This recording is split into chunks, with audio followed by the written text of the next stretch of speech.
안녕하세요. 나는 내 인생의 썰의 주인장 산수공우전입니다. 아시죠? 산전수전 공중전우주전을 거친 사람이라서 저희 이름이 산수공우전이라는 것을. 드디어 오늘 우리가 함께 해온 명절 이야기의 완결편을 전해드리게 되었어요. 지금까지 많은 공감을 보내주신 여러분들 덕분에 이 이야기를 끝까지 전할 수 있게 되었습니다. 시댁과의 갈등 그리고 미영 씨의 새로운 출발까지 모두 함께 지켜봐 주셔서 감사합니다. 오늘은 미영이 어떻게 자신의 삶을 다시 찾아가는지 그리고 남편과의 관계는 어떻게 풀어가는지 끝까지 함께 해주세요. 그럼 이야기 시작합니다. 그날 이후로 저는 제 자신을 위해 살기로 결심했습니다. 이제 더는 누구에게도 휘둘리지 않겠다고 다짐했어요. 차가운 바람이 얼굴을 스치며 제 몸을 감싸왔습니다. 오히려 그 차가운 공기가 저를 깨우는 것 같았어요. 남편이 저를 붙잡으려 했지만 저는 단호하게 말했습니다. 나를 위해서 그리고 우리 가족을 위해서 살겠어.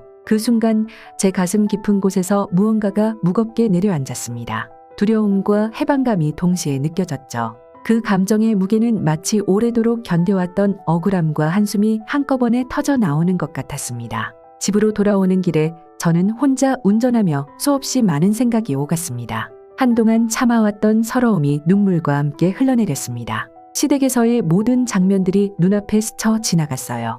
명절 때마다 제게 쏟아졌던 시어머니의 따가운 시선, 아침부터 밤늦게까지 끊이지 않았던 집안일, 아무런 일을 하지 않고 있는 시아버지, 남편, 그리고 시동생, 거기에 시누이의 무시와 빈정거림까지. 그 모든 것들이 저를 지치게 만들었고 이제는 더 이상 물러설 곳이 없다는 것을 깨달았습니다. 눈물을 닦으며 도로를 달리던 그 순간 차 안의 고요함 속에서 저는 제 삶의 의미를 다시 찾고자 했습니다. 나는 왜 이렇게까지 참아왔을까?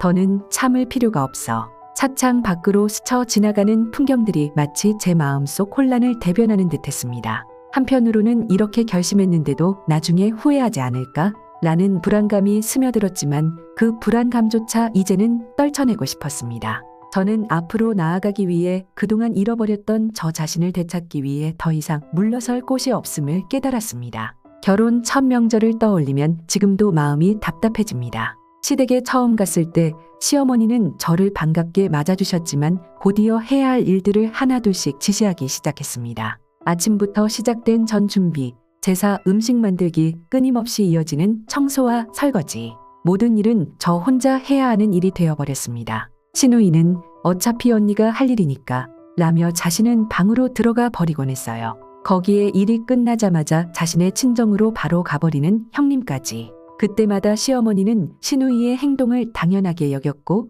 오히려 저에게 며느리가 해야지. 시댁 일은 며느리가 챙기는 거야 라고 말씀하셨습니다. 남편은 오래간만에 내려왔기 때문에 대부분의 시간을 집 밖에서 친구들을 만나 술 마시고 노느라 바빴고 시어머니와 시누이는 당연한 듯 저에게 모든 집안일을 맡겼습니다. 그때부터 시작된 제 고달픈 시댁 생활은 매 명절마다 반복되었어요. 한 번은 명절 전날 밤늦게까지 음식을 준비하며 손가락에 화상을 입은 적이 있었습니다. 아픈 손가락을 찬물에 담그며 눈물을 흘렸지만 시어머니는 한마디 위로도 없이 칠칠 맞지 못하게 음식하다가 그게 뭐니? 조심 좀 하지.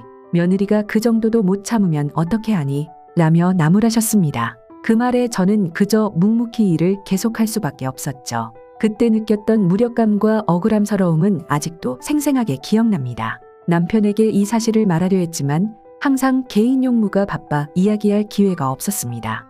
시댁에서 손 하나 까닥하는 남편의 모습을 보면 그가 집안일의 고충을 이해할 수 있을까 싶어 말도 꺼내지 못했죠. 어차피 말해봤자 바뀌지 않을 거야라는 생각이 저를 지배했습니다. 그렇게 저는 혼자 모든 짐을 짊어지고 버텨왔습니다. 이제야 그 모든 고통에서 벗어날 수 있다는 생각에 저는 묘한 해방감을 느꼈습니다. 남편은 그날 이후로 몇 번이고 저를 설득하려 했습니다. 미영아, 어머니도 많이 놀라셨고 우리 가족이니까 다시 잘 풀어보자. 한 번만 더 참아주면 안 될까? 남편의 부탁에 저는 가슴이 답답해졌습니다. 남편은 늘 시댁의 입장만을 이해하려 했고 제가 느끼는 고통은 외면하는 듯했어요. 그저 모두가 편하게 지내기 위해 저만 희생하길 바랐던 거죠. 저는 속으로 끓어오르는 분노를 억누르며 남편에게 쏟아냈습니다. 여보, 당신은 몰라. 이 명절날마다 시어머니가 나한테 어떻게 했는지, 시누이가 나를 어떻게 무시했는지 당신은 아무것도 몰라.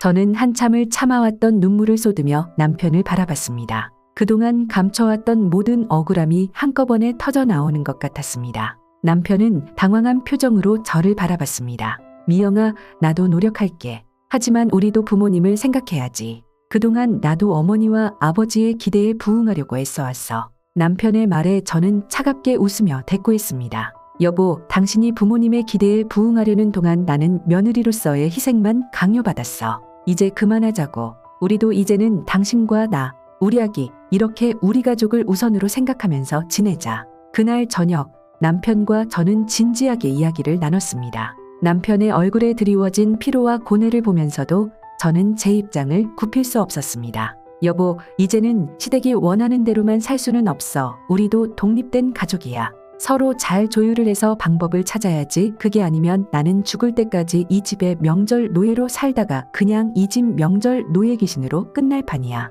결론적으로 내가 제안하는 것은 추석은 시댁에서, 설날은 친정에서 보내자. 그게 우리 모두에게 합리적이고 공평한 방법 같아. 아니면 설날은 시댁, 추석은 친정에서 보내는 것도 괜찮고. 남편은 잠시 말을 잃은 듯 했지만 결국 마지못해 고개를 끄덕였습니다. 그래, 이제 양쪽을 다 배려해야지. 내가 하고 싶은 대로 하자. 남편의 목소리에는 여전히 망설임이 느껴졌습니다. 남편의 얼굴에는 여전히 복잡한 표정이 남아 있었습니다. 그에게도 시댁은 가족이었고 부모님의 기대를 저버리기 어려운 상황이라는 걸 알았습니다. 하지만 저는 이번만큼은 물러설 수 없었어요. 여보, 이번에 시댁에서 억울했던 일이 한두 번이 아니었어. 당신이 모르는 일이 많아. 그동안 시어머니가 나한테 얼마나 많은 상처를 줬는지, 아가씨가 나를 얼마나 무시했는지 당신은 정말 몰라? 남편은 그제야 저를 똑바로 바라보며 당황한 듯 물었습니다. 무슨 일이 있었어? 왜 지금까지 말하지 않았어? 저는 가슴 깊이 숨겨왔던 아픔을 털어놓기 시작했습니다. 당신이 자거나 당신이 친구들 만나러 놀러 나가거나 물론 당신이 집에 있어도 시어머니는 나한테 모든 집안일을 다 떠넘기고는 나중에 오히려 나한테 그 정도는 당연히 해야지. 내가 우리 며느리인데라고 하셨어. 명절 때마다 아가씨는 시댁에 잠깐 얼굴만 비추고는 친정으로 와서 내가 시누이 뒤치다거리까지 해야 해 귀한 사위 왔다고 그 사위 대접도 내가 해야 하고 내가 왜 그래야 하냐고. 한두 번도 아니고 왜 매번 나에게 그러는 거야. 거기에 나는 친정집에 가지 못하는데 그것도 그래. 집이 머니까 꾹 참고 있는데 형님은 아침 먹고 바로 친정 가버린다고. 그럴 때 나는 친정 가고 싶은 생각이 안 들겠냐고. 시누이까지 친정에 자기 자식, 자기 신랑 데리고 와서 있는 모습을 보면 나라는 사람은 그런데 나는 끝까지 남아서 다 해냈는데 그걸 보고도 시어머니는 늘 나를 나무랐다고. 며느리가 그것도 못해 라고 하시면서 정말 한 번도 인정받은 적 없었어. 제 말에 남편은 말을 잇지 못하고 눈을 피했습니다. 그의 침묵은 오히려 제게 더 큰 상처로 다가왔습니다. 남편은 침묵을 지키던 순간을 깨고 결심한 듯한 목소리로 말했습니다. 미영아, 그동안 힘들었을 거 알아. 이제부터는 내가 나서서 해결할게. 세상이 변했고 우리 모두가 공평하게 지내야 한다는 점을 부모님께 꼭 말씀드릴게. 남편의 결단에 저도 마음이 놓였습니다. 이제는 혼자가 아니라는 생각이 들었기 때문이었죠. 며칠 뒤 어렵게 시간을 내어 시댁에 가서 그 제안을 꺼냈습니다. 어머니, 아버지, 앞으로는 추석에는 시댁에 오고 설날에는 아기 엄마 친정에 가려고 해요. 두 집 모두를 공평하게 대하려고요. 시어머니는 제 말을 듣자마자 얼굴이 굳어졌고 그 순간 집안의 공기가 얼어붙는 듯했습니다. 그게 무슨 소리야? 너는 우리 집 며느리야. 며느리가 시댁을 두고 친정에 간다니 우리 때는 상상도 못할 일이야. 시어머니의 목소리는 점점 커지며 저를 몰아세웠습니다. 그 순간 시어머니가 손을 부들부들 떨며 자신도 모르게 탁자를 쾅쾅 치는 모습이 보였습니다. 시아버지도 무겁게 고개를 저으며 말씀하셨습니다. 미영아, 내가 정말 우리 집안 전통을 무시하려는 거냐? 시집온 며느리가 할 짓이냐?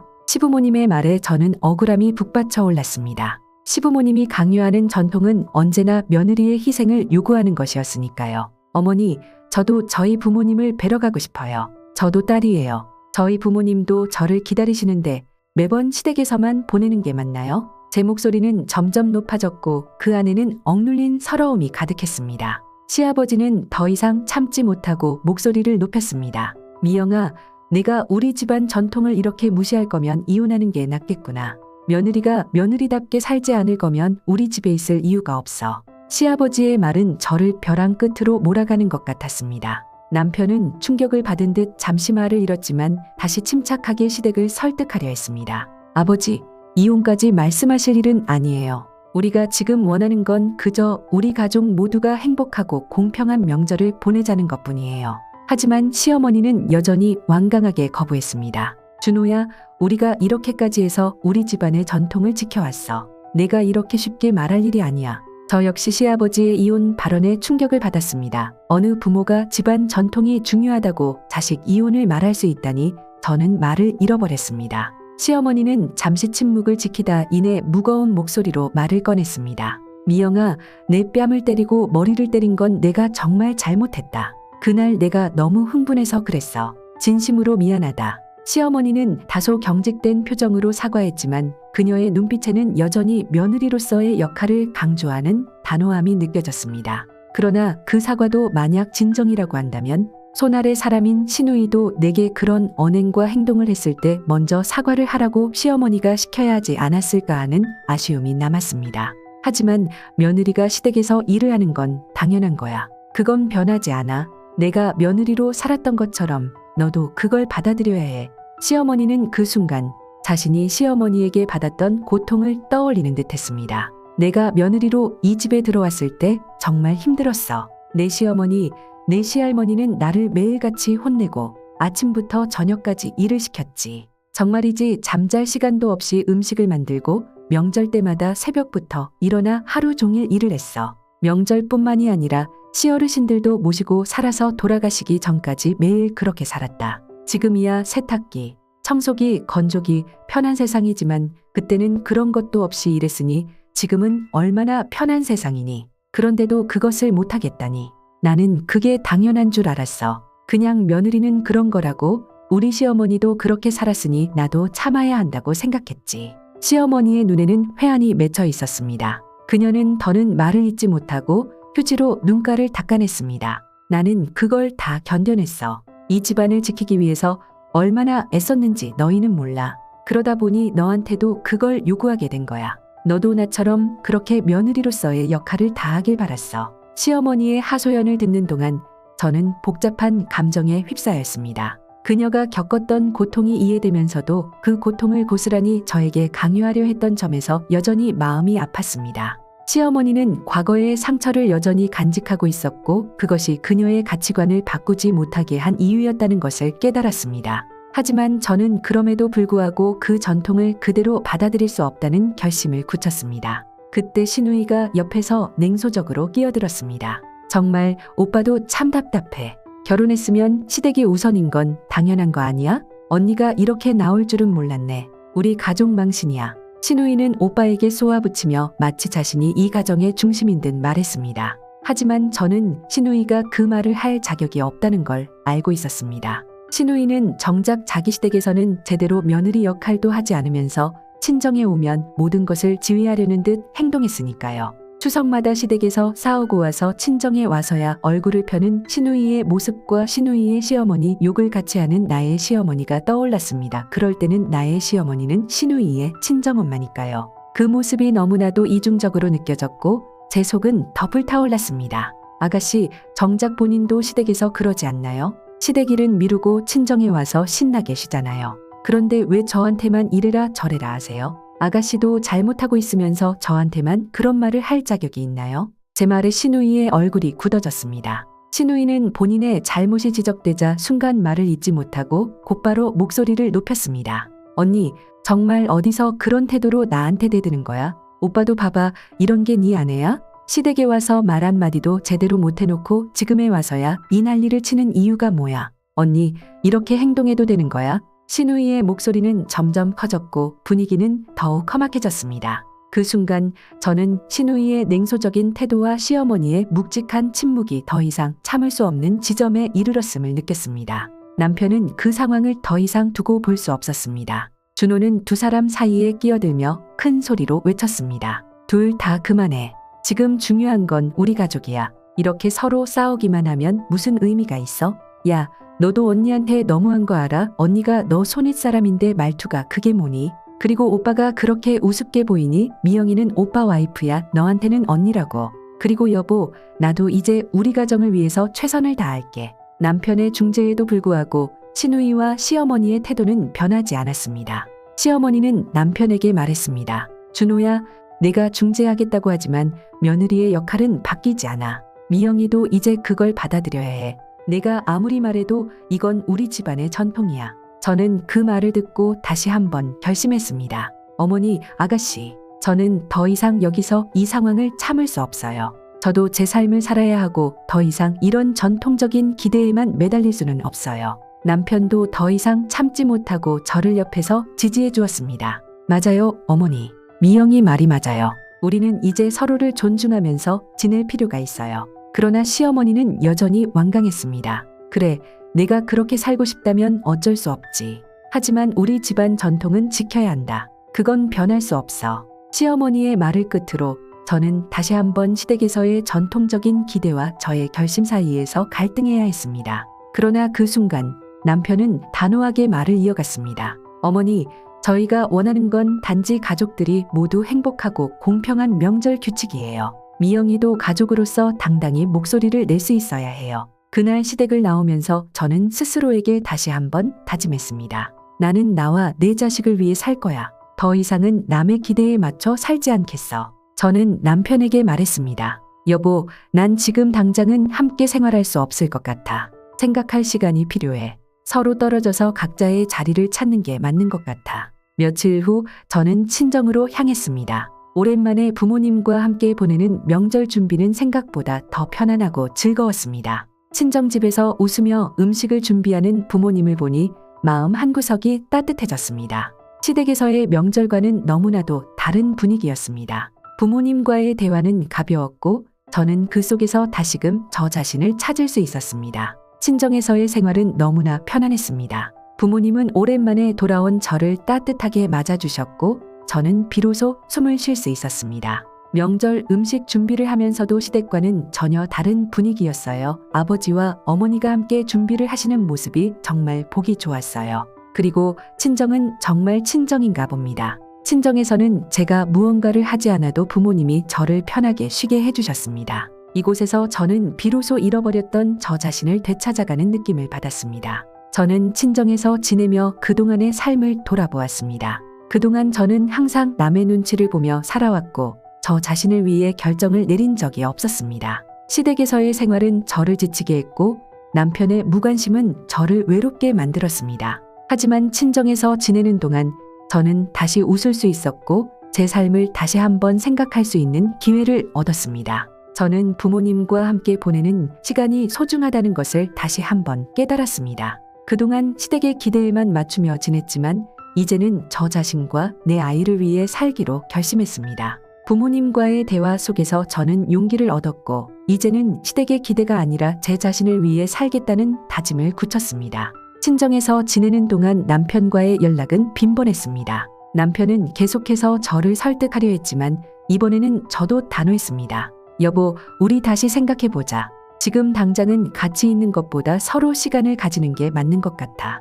나도 우리 가정을 지키고 싶지만 시댁의 기대에 맞추며 사는 건 더는 못할 것 같아. 남편은 처음에는 혼란스러워했지만 시간이 지나면서 점점 이해해가는 듯했습니다. 미영아, 나도 내 마음 이해해. 그동안 내가 얼마나 힘들었는지 이제야 알겠어. 우리 천천히 다시 시작해보자. 저는 그 말에 작은 위로를 느꼈습니다. 남편은 시댁을 설득하기 위해 노력했고 시어머니와 시누이도 시간이 지나면서 조금씩 변해가기를 바랐습니다. 하지만 시댁과의 문제는 단번에 해결될 수 없었습니다. 남편과 저는 한 걸음 한 걸음 나아가며 서로를 이해하고 시댁과의 관계도 시간이 필요하다는 것을 깨달았습니다. 아직 완전히 해결된 것은 아니었지만 시댁의 작은 변화가 그녀에게는 큰 의미로 다가왔습니다. 저와 남편은 앞으로의 명절을 서로의 가정을 존중하며 보내기로 약속했습니다. 각자의 가족을 소중히 여기며 우리들이 만들어갈 새로운 명절의 형태를 기대하기로 했습니다. 그렇게 시간이 흘렀고 이번 추석 명절은 시댁으로 가지 않습니다. 저는 다시 태어난 기분으로 삶을 마주하기로 했고 스스로를 위한 명절을 보내기로 했습니다. 시댁에서 벌어졌던 갈등과 상처는 여전히 마음 한편에 남아 있었지만 저는 그 상처를 딛고 일어서기로 결심했습니다. 남편과의 관계도 천천히 회복해가며 서로를 더 잘 이해하기 위해 노력하는 중입니다. 남편은 저에게 다가와 말했습니다. 미영아, 이제 우리가 함께 새로운 방식으로 살아가자. 더 이상 혼자가 아니니까. 서로의 가족을 존중하고 우리가 만들어갈 명절을 기대해보자. 남편의 말에 저는 작은 희망을 품었습니다. 이번 추석 명절은 시댁으로 가지 않지만 저는 스스로의 선택을 존중하며 한 걸음씩 나아가고 있습니다. 저와 남편은 아이를 위해서도 서로를 지키기로 한 결단이 우리를 강하게 만들었으니까요. 시댁과의 문제는 시간이 필요하며 쉽게 해결되지 않을 것이란 점도 잘 알고 있습니다. 하지만 조금씩 풀어가며 나아갈 것입니다. 오늘도 끝까지 함께 해주셔서 정말 감사합니다. 드디어 미영 씨의 이야기가 이렇게 마무리되었네요. 쉽지 않은 결심과 새로운 시작 그리고 시댁과의 관계를 풀어가는 과정까지 많은 우여곡절이 있었고 앞으로도 깝깝한 우여곡절이 있겠지만 결국 중요한 건 나 자신을 지키는 것이 아닐까요? 여러분과 저의 삶 속에서도 이런 용기가 필요할 때가 있을 거예요. 이 이야기가 여러분께 작은 위로와 힘이 되었다면 좋겠습니다. 내 인생의 썰에서 계속해서 여러분의 이야기를 나눌 수 있도록 할게요. 구독과 좋아요, 알림 설정도 잊지 말아주세요. 다음 영상에서 또 만나요. 감사합니다. 풍성한 한가위 맞이하시고 추석 때 아무 일도 없이 평안한 마음으로 다시 일상으로 복귀하기를 기원하며 오늘의 글 마칩니다. 오늘 명절이 시작되고 있는 이 시점에서 여러분의 가정은 어떤가요?